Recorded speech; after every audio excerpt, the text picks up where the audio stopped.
ঘরের কিছু বাজার করার জন্য বেরিয়ে গেছিলাম। বাইরে যাওয়ার পরে দেখে অনেক রোদে হাঁটতে মানে অনেক কষ্ট হচ্ছে। হেঁটে যাইতাম না, দূরে হইলে বাজার গাড়িতেই যাইতাম, বাসার সামনেই বাজার, তার জন্য হেঁটে গেছি।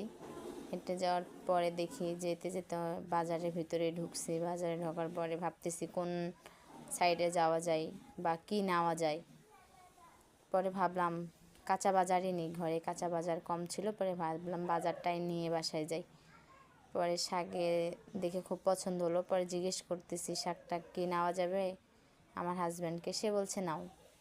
পরে দেখে পুঁই শাকটা নিলাম, পালং শাকটা নিলাম, আরও অনেক টুকিটাকি বাজার করার পরে ভাবতেছি আর কি নেব।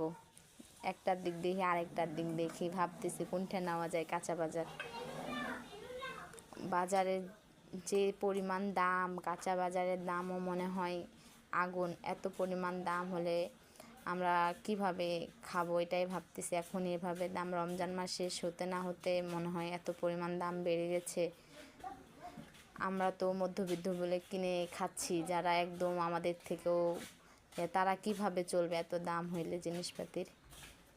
বাট তারপরেও দেখা যাচ্ছে যে কী কী নেওয়া যায়। একে একে জিনিসপাতি ধরতেছি আর দেখতেছি কোনটা নেওয়া যায়।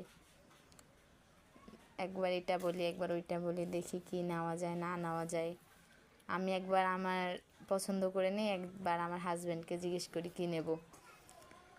আবার দোকানদার ভাইয়াও মাঝে মাঝে বইলে দিতেছে এইটা নেন ওইটা নেন। আমরা দুইজন মানুষ, অত বাজার কী করব।